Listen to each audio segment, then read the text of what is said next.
Now, from WYDC TV, this is Big Fox News at 10. We begin tonight in Steuben County. 5 more people have lost their lives due to COVID-19 as the county's active cases climb to now more than 500. Big Fox News' COVID-19 specialist Amanda Decker explains our long-term care facilities are still at the epicenter of this crisis. Another 5 deaths reported from COVID-19, all at one local long-term care facility in Steuben County. All 5 people were residents of the Fred and Harriet Taylor Health Center in Bath, including 4 men between 74 and 86 years old, and 1 female resident who was 84. 15 people have died this month at that facility alone. At least 85 nursing home and long-term care residents have died in Steuben County since the beginning of the pandemic. Public Health Director Darlene Smith is pleading with the public to help stop the spread, saying, quote, "This remarkable and tragic single-day loss is so very difficult for all associated, and we know it takes a toll on the dedicated staff in our nursing homes. Please honor the lives of those lost and the tireless work of nursing home staff by doing all you can to limit the spread of COVID-19. Despite dozens of safety measures being put in place in these facilities, the Empire Center for Public Policy finds our nursing homes in New York are still extremely vulnerable to this virus. Between October 25th and November 29th, 25% of deaths in New York State happened in long-term care facilities, even though those residents make up just 0.5% of our state's population. And according to Thursday's contact tracing list in Steuben County, another employee at Elkhorn Nursing Home also testing positive. That comes just days after another resident last Friday, a 95-year-old, died from COVID-19. Reporting for Big Fox News, I'm COVID-19 specialist Amanda Decker. Vice President Mike Pence, his wife Karen, and Surgeon General Jerome Adams got the coronavirus vaccine Friday morning. It was done on live TV at the White House. The Trump administration says the event was aimed at building public confidence in the vaccine's safety and efficacy. Staff from Walter Reed administered the shots of the Pfizer-BioNTech vaccine.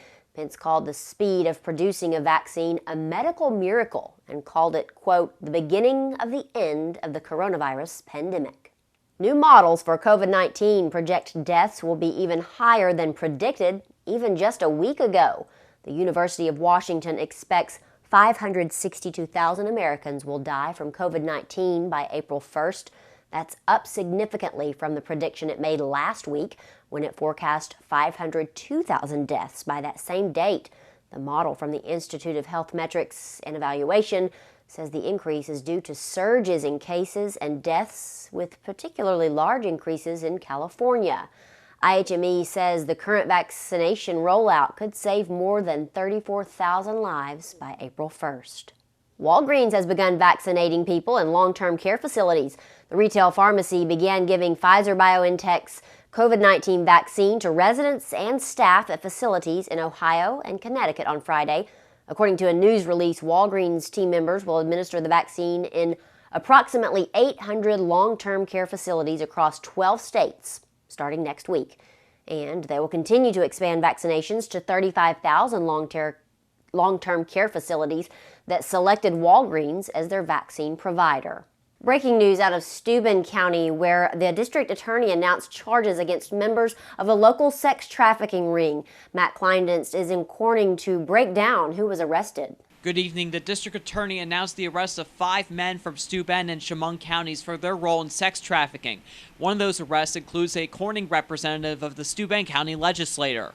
We hear about sex trafficking on the news, we read about it, and it's always something that happens someplace else. District Attorney Brooks Baker says in his 27 years of prosecuting, this case is a first for him. After a long investigation by the county grand jury, Larry Comfort Sr., Larry Comfort Jr., Jonathan Hamilton, Steve Mayo, and Michael Stratton were all arrested for their involvement in a sex trafficking and narcotics ring. Among the most notable of the arrest was Steve Mayo, who is a member of the Steuben County Legislature. While Mayo was not charged with sex trafficking, he was charged with forgery and falsifying documents. Based upon the idea that he was forwarding, that he was, trying to cover up the enterprise and to try to forward its means by creating false documents. Mayo was previously arrested for patronizing a prostitute back in August. Baker is disheartened by the discovery of sex trafficking in the area, but praised law enforcement for the investigation. What's amazing is that the hard work by law enforcement that when they got an inkling what was going on, the effort they put into figuring out what was going on, getting to the bottom of it, and bringing folks to justice. Reporting from Corning, Matt Kleindens, Big Fox, WYDC. 10 hours trapped in a car buried in snow without any heat. But 58-year-old Kevin Creason is alive and recovering in the hospital. According to New York State Police, Creason was trapped in his car in Owego during Wednesday night's snowstorm after he ran his car off the road. At some point, a snowplow truck came by and covered his car with 4 feet of snow. Thursday morning, emergency dispatchers told police they had received several 911 calls from Creason, but law enforcement had not been able to locate him. He was finally located and was taken to the hospital with hypothermia and frostbite. The area of Owego received about 40 inches of snow. After the massive snowstorm we experienced in the area, the U.S. Postal Service is asking residents to help keep postal workers safe during the winter. Customers are asked to clear any snow or ice along sidewalks and driveways. This will allow mail carriers to perform their jobs safely without risking injury. For more information, you can head over to the USPS website.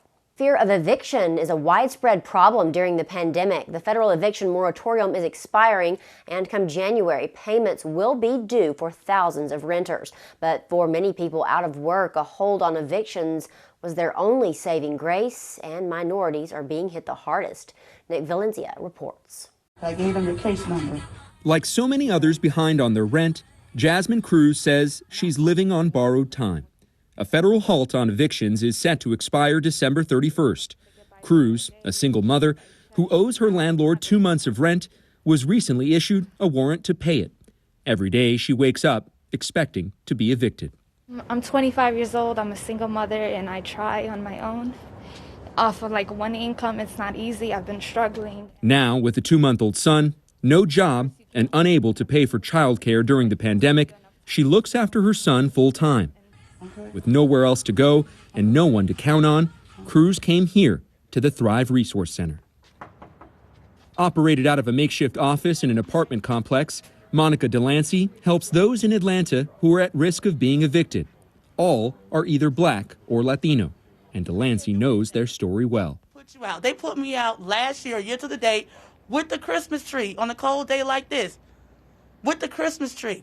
We don't want you to get to that point. If you have to move, we want you to move with dignity. We want you to move and pack your things up, and we'll find you a place. But we don't want you to be forced out, because kids do not know how to get over that. Adults can. Kids don't know how to. Kids like 9-year-old Fantasia, who lives with her grandma, Garnell Hodge. Hodge lost her job in the service industry because of COVID.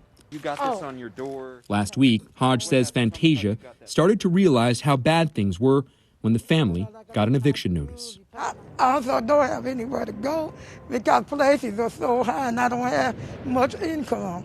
Black and Latino families consistently report low confidence in the ability to pay rent during the pandemic. According to the National Low-Income Housing Coalition, communities of color are the hardest hit by the eviction crisis and represent 80% of people facing eviction. In Atlanta, the United Way says 95% of the families they help who are facing eviction are black. There's, as I said, 2,500 applications in process, and there's thousands more. I mean, you're getting to the point where you can't help everybody that needs help. Not only can we not help, the funding expires end of December. That is the biggest plea we have. If there's some way we can extend it so that we can keep helping families.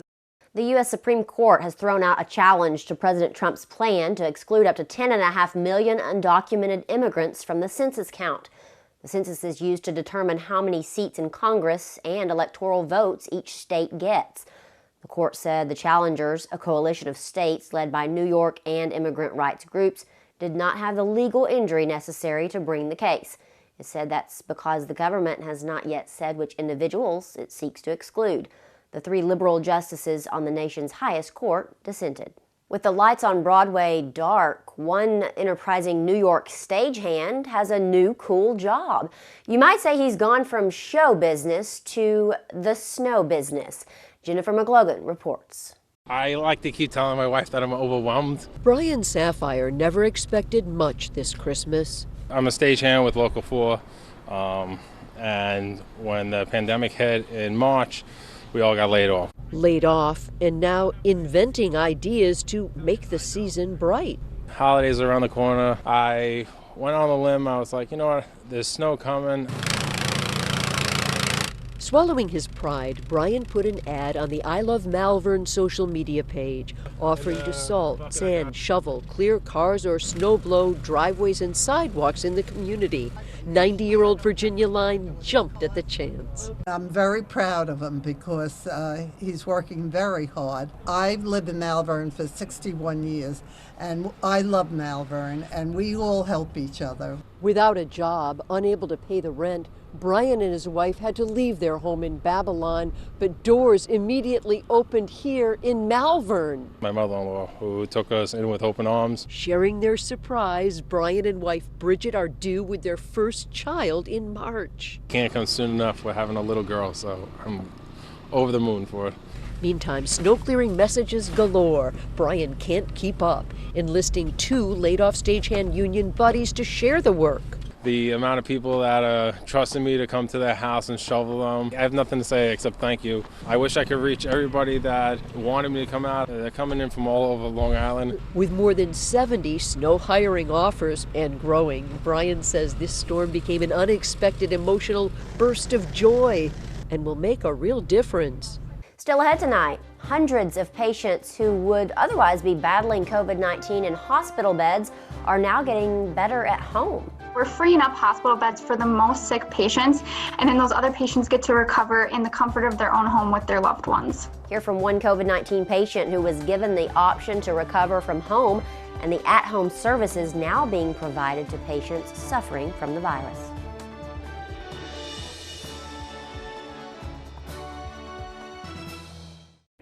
Here's your local stock market update from Big Fox.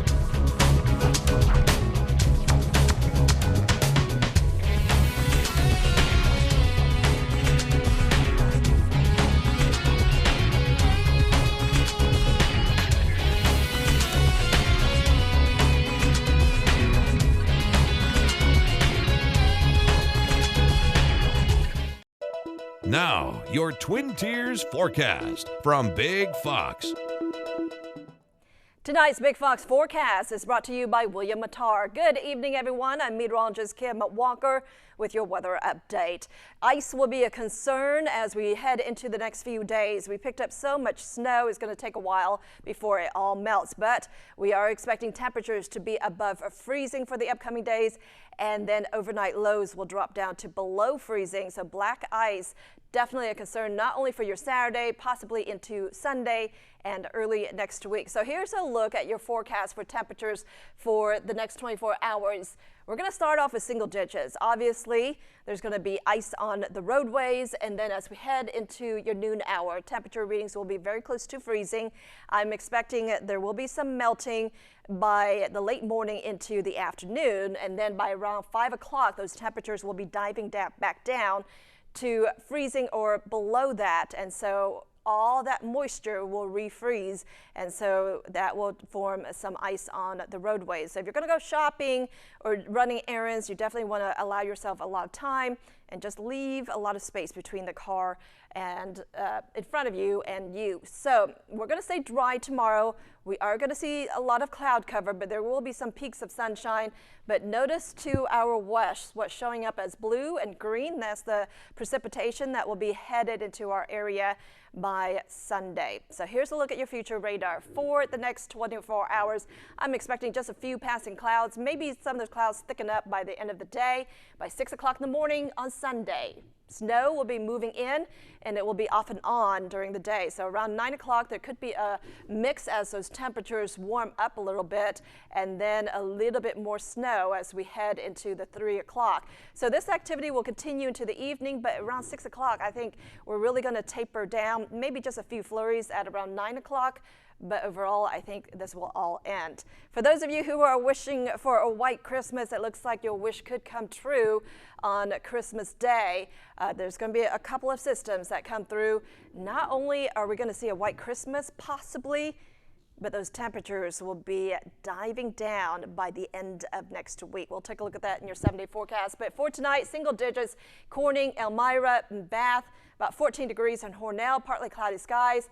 Highs tomorrow, around 36 degrees in Elmira and also in Corning. Right at freezing in Purkisville, around 32 degrees. So expect some of that snow to melt, but then refreeze again as we dive down to around 27 degrees.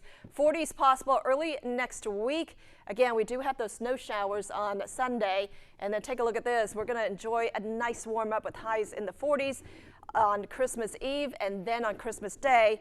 Snow returns, but take a look at those highs. It will be only in the 20s. Hundreds of patients who would be battling COVID-19 in the hospitals are now instead getting better at home. Liz Collin reports. We went by the CDC guidelines, social distance, wear masks. Good morning, Woodland Hills. As the senior pastor at Woodland Hills in Maplewood, Greg Boyd's services moved online months ago. Isn't that beautiful? But despite the 63-year-old's best attempts to avoid it, he came down with COVID-19 this fall. I've never had anything quite like it. Just when he thought he was through the worst of it, Boyd struggled to breathe. He ended up at United Hospital's ER, where he was admitted, but given a choice: stay there for care or go home with the gadgets you need to get better. I'm a little intimidated by that because I'm just so technologically challenged. I just don't like mechanical things. But it was so simple. It basically push this button, that button, and this button, and you're good to go. We're freeing up hospital beds for the most sick patients, and then those other patients get to recover in the comfort of their own home with their loved ones. Rachel Coonley runs Alina's hospital home care program. Developed before the pandemic by her master's program at the U of M, students believe treating sicknesses such as COPD, ammonia, and some heart problems is possible at home. They thought it was a great idea, but they really didn't implement it until COVID became the impetus for implementation. A paramedic helps to set the patient up, in Greg's case with an iPad, oxygen, and oximeter. A nurse then stops by daily along with consistent virtual visits. All while his vitals were monitored if something went wrong. So there's a lot of services just to check in on the patient and make sure they're safe. Since May, Alina has treated nearly 500 patients this way. Like Greg, all with success so far. If it's possible to get cared for in your home, I think you should be cared for in your home. For many students across the country, it's holiday break, and while that can be fun and exciting, it can also be quite stressful, especially during a pandemic. In today's Health Minute, Mandy Gaither has 6 ways to help you navigate the holidays. Whether it's juggling childcare or family coming to town, the holiday break can be fun or feel overwhelming, but it doesn't have to be. First, maintain simple routines. That might mean just going to sleep around the same time every day, generally waking up around the same time too. And just by doing that, it lets our kids and ourselves know what to expect, which can really create a sense of comfort and security. Licensed therapist Jody Baumstein with Children's Healthcare of Atlanta's Strong for Life says next, practice healthy habits, eat well, get good sleep, limit screen time, and stay active. Third, it's okay to say no. There's only so much time in the day, and if we say yes to everything, we're just going to feel overloaded and probably burned out within a couple of days, if not hours. Fourth, just breathe in through your nose, out through your mouth. It can help you cope with stress and unwind.